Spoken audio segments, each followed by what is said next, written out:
Hello बच्चों, हम लोग अपनी क्लास में आ रहे हैं। आज हम लोग साइंस में क्लास 8th में साइंस पढ़ेंगे। जो हमारा यूनिट है वो है इकाई 5। इसमें हम लोग पढ़ेंगे सूक्ष्म जीवों का सामान्य परिचय एवं वर्गीकरण, जिसमें हम लोग कुछ टॉपिक कवर करेंगे, जैसे सूक्ष्म जीवों का सामान्य परिचय। दूसरा टॉपिक है हमारा सूक्ष्म जीवों की उपस्थिति एवं विशेषताएँ। अगला है उपयोगी सूक्ष्म जीव, हानिकारक सूक्ष्म जीव और इनके प्रभाव एवं बचाव। अगला फिर उसके बाद टॉपिक है जो हमारा है सूक्ष्म जीवों से होने वाली बीमारियों, कारण, संक्रमण के तरीके, बचाव, टीकाकरण, एड्स। ठीक है, तो इस चैप्टर में हम लोग इस टॉपिक को कवर करेंगे। तो चलिए आइए हम लोग अपना सूक्ष्म जीवों का एक सामान्य परिचय देखते हैं।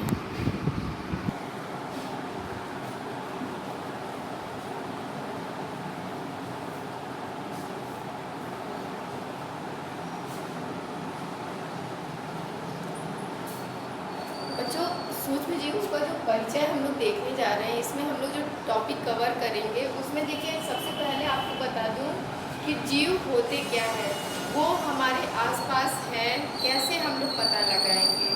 ठीक है, अभी आप लोगों ने ज़्यादा कुछ नहीं पढ़ा है, इसलिए आप लोगों को नहीं समझ में आएगा।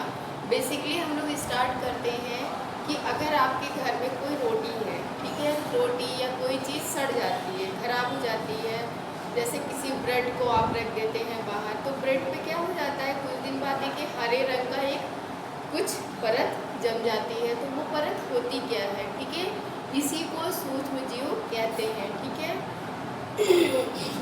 जब आप उसको देखते हैं तो आपको कुछ रेसे जैसी चीज़ दिखती है, ठीक है, धागे नुमा, लेकिन वो हमें आँख से दिखाई नहीं देती।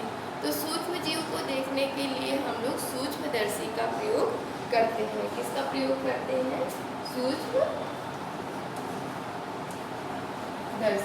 ठीक है, सूक्ष्मदर्शी जो होती है वो क्या करती है, किसी भी चीज़ को 400 गुना या उससे ज़्यादा बड़ा करके हमको दिखाती है। ठीक है, जैसे ये हमारे हाथ है, ठीक है, हमारे हाथ में भी इस समय बहुत सारे सूक्ष्म जीव चिपके होंगे, लेकिन वो खुले हाथ से दिखाई नहीं दे रहे हैं, खुली आँख से आप नहीं देख पा रहे हैं।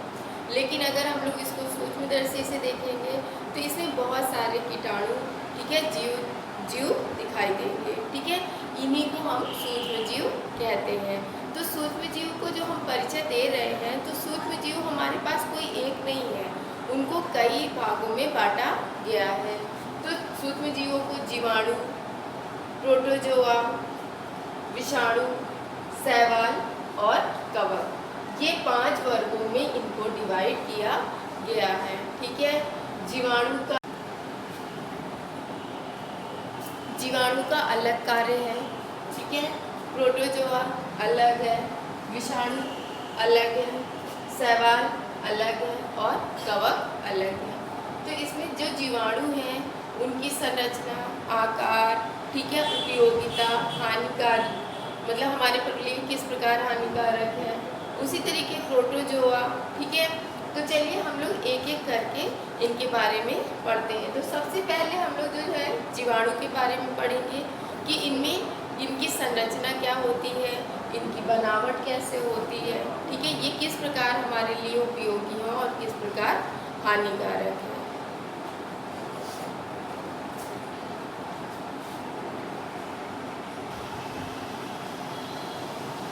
अब हम लोग जीवाणु के बारे में पढ़ने जा रहे हैं। देखते हैं कि जीवाणुओं में आखिर क्या क्या लक्षण होते हैं। सबसे पहले हम इनकी आकृति के बारे में बात करेंगे। अगर आप इनकी आकृति देखते हैं, ठीक है, तो इनकी आकृति क्या होती है, एक बेलन टाइप से दंडाकार, गोल होते हैं, सर्पिल आकार के होते हैं। सर्पिल मतलब जैसे सांप होता है, दिख जाएंगे, थोड़ा उस तरीके से ये होते हैं। ठीक है, तो इनकी संरचना जो जीवाणुओं की होती है, दंडाकार, गोलाकार, सर्पिलाकार। ठीक है, इनकी कुछ क्वालिटीज़ होती हैं। वो क्वालिटी क्या है, इनमें सबसे पहले क्या होता है, केंद्रक नहीं पाया जाता है। दूसरा जो है जीवाणु जो होते हैं हर स्थान पर उपस्थित होते हैं, इनको सर्वव्यापी कह सकते हैं। ये हर जगह मिलते हैं आपको, पानी, हवा, मिट्टी, बूंद सब जगह हमारे आसपास भी बहुत सारे जीवाणु अभी भी हवा में मौजूद होंगे। ठीक है, तो इससे आप लोग जान सकते हैं कि ये लोग कितने हल्के होते हैं जो हवा में भी उड़ते रहते हैं। ठीक है, और दूसरा क्या है, ये नम स्थानों पर अधिक पाए जाते हैं। ठीक है, जैसे ही देखिए बरसात शुरू हो जाता है तो हमें वायरल फीवर आने लगते हैं, सर्दी जुकाम, ये सब इन्हीं जीवाणुओं के कारण होता है। ठीक है, क्योंकि ये नम स्थानों पर जैसे ही नमी होती है बहुत तेज़ी से विकसित होने लगते हैं। और दूसरी चीज़ है, इनकी कोशिका के चारों ओर कोशिका भित्ति होती है। कोशिका भित्ति जो होती है इनके सेफ को क्या करती है, बनाए रखती है। ठीक है, एक ठोस आकृति भी होती है जिससे एक ठोस कवर ये लोग कर लेते हैं। दूसरा इनमें कसाबिका, कसाबिका क्या होता है, छोटे छोटे रोए होते हैं। ठीक है, जैसे ये है। ठीक है, तो यहाँ पर छोटे छोटे ये रोए होते हैं, इनको कसाबिका कहते हैं। ये कसाबिका जो होते हैं जीवाणुओं को चलने में मदद करते हैं। ठीक है, तो अगला बच्चों अब हम लोग चलते हैं प्रोटोजोआ के बारे में। ठीक है, जीवाणुओं का आकार और उनकी बेसिक संरचना के बारे में हम लोगों ने जान लिया है। अगला हम लोग चलते हैं प्रोटोजोआ के बारे में, देखते हैं कि प्रोटोजोआ के क्या क्या लक्षण होते हैं। प्रोटोजोआ बेसिकली आप देखेंगे तो जो अमीबा और पैरामीशियम होता है, ठीक है, वो प्रोटोजोआ में आता है। तो इसकी क्वालिटी क्या होती है, आइए हम लोग देखते हैं।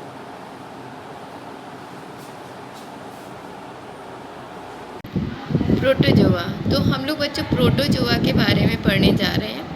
आप लोगों को बता दूं कि प्रोटोजोआ जैसे अमीबा होता है, ठीक है, पैरामीशियम, ठीक है, चित्र में आप लोग देखिए इसको, ये देखिए, ठीक है, प्रोटोजोआ, अमीबा और पैरामीशियम। यहाँ पर ये जो है ये अमीबा को अमीबा है और ये पैरामीशियम है।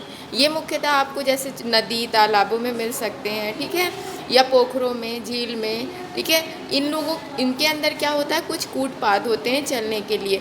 यहाँ पर अमीबा जो होता है, ये देखिए इसका पैर, ये अमीबा जो है अपने पैरों को क्या करता है, फैलाता है और उस हिसाब से चलता है। इसी प्रकार पैरामीशियम जो होता है इसमें अलग अलग थोड़े थोड़े रोम छिद्र होते हैं, इन रोम छिद्रों के द्वारा ये चलते हैं। आपको बता दूं बच्चों कि ये जो प्रोटोजोआ होते हैं ये एक प्रकार के परजीवी भी हो सकते हैं। परजीवी मतलब जो किसी दूसरे जीव पर अपना वास स्थान ढूंढते हैं। ठीक है, इनमें क्या होता है, प्रजनन के लिए, जैसे आप लोगों को बताया, प्रजनन मतलब चलने के लिए एक विशेष अंग होता है। ठीक है, और दूसरा क्या है, इनमें क्या होता है, जैसे मनुष्यों में ये रोग भी उत्पन्न करते हैं। जैसे एक एंट अमीबा होता है, ठीक है, एंट अमीबा हिस्टोलिटिका, इससे क्या होता है, लोगों के अंदर पेचिस शुरू हो जाती है। ठीक है, तथा प्लाज्मोडियम द्वारा क्या होता है, मलेरिया। हम लोग कहते नहीं मलेरिया नामक मच्छर ने काट लिया, ठीक है, तो जिससे मलेरिया हो गया। तो मलेरिया में जो प्रोटोजोआ आता है हम लोगों के शरीर में, उसका नाम क्या है, प्लाज्मोडियम। अब बच्चों हम लोग पढ़ेंगे कवक के बारे में।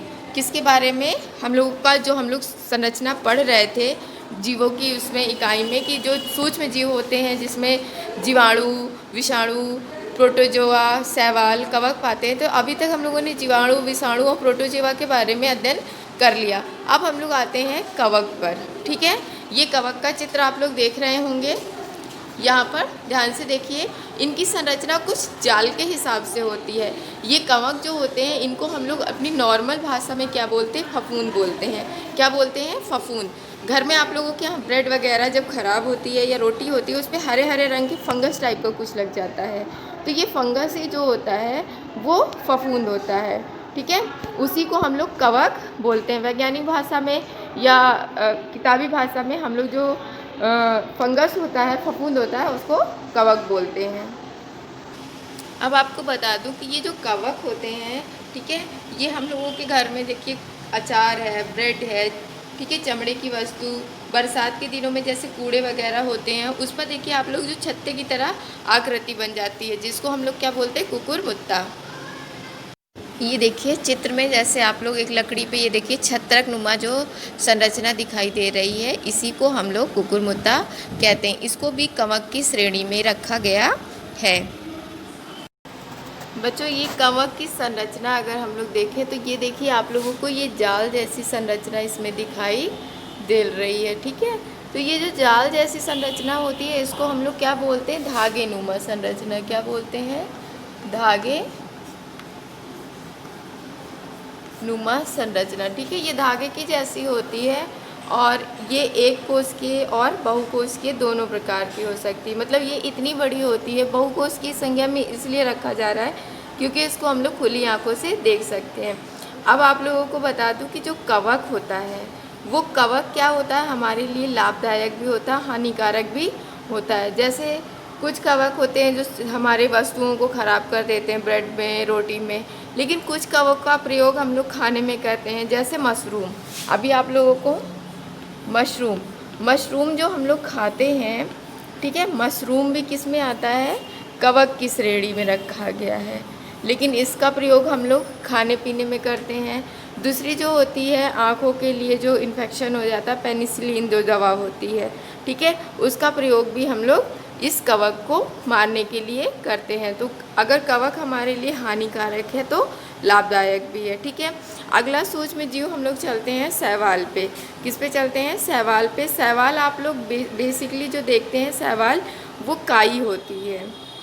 जो काई होती है उसको हम लोग शैवाल कहते हैं। ठीक है, ये हम लोगों को हर जगह मिल जाती है, जहाँ पे भी थोड़ी सी नमी या पानी वाला स्थान होता है वहाँ पर काई हम लोगों को शैवाल देखने को मिलेगा। बच्चों ये चित्र में आप लोग देख सकते हैं कि शैवाल की देखिए यहाँ पे कितनी प्रजातियाँ हैं। हरित शैवाल है, ठीक है, बहुत सारी आप लोग सारी चित्र आ बा सा देख सकते हैं इसमें। तो सारी शैवालों का नीला, हरा, सफ़ेद, भूरा शैवाल होता है। अब आपको बता दूं कि इसमें कुछ शैवाल एक कोशिकीय होते हैं और बहुकोशिकीय होते हैं। जो एक कोशिकीय होते हैं उन्हें क्लेमाइडोमोनास, तथा जो बहुकोशिकीय होते हैं उनका शरीर सुकोए टाइप का होता है। यहाँ आप लोग चित्र में देख रहे हैं कैसे गंदे पानी में भी ये शैवाल पैदा हो जाते हैं। ये जो यहाँ पे हरे रंग का पानी में दिखाई दे रहा है वो शैवाल ही है, जिसको हरित शैवाल बोलते हैं। इस प्रकार के शैवाल में जड़, तना, पत्ती का अभाव होता है। जीवाणुओं की तुलना में अगर इनमें देखा जाए तो इसमें केंद्रक बहुत पाया जाता है। ये देखिए नॉर्मल गीली जगह पे पाए जाने वाले शैवाल, और बाकी यहाँ पर आप लोग चित्र में भी देख रहे होंगे कि पानी के भीतर, समुद्रों के भीतर भी शैवाल पाए जा सकते हैं। ठीक है, ये विभिन्न तरीके के नाम होते हैं इनके। ठीक है, तो इससे इनकी प्रजातियाँ और जातियाँ सब अलग हो जाती। कुछ शैवाल क्या होते हैं हमारे लिए लाभदायक होते हैं, जैसे जानवरों के भोजन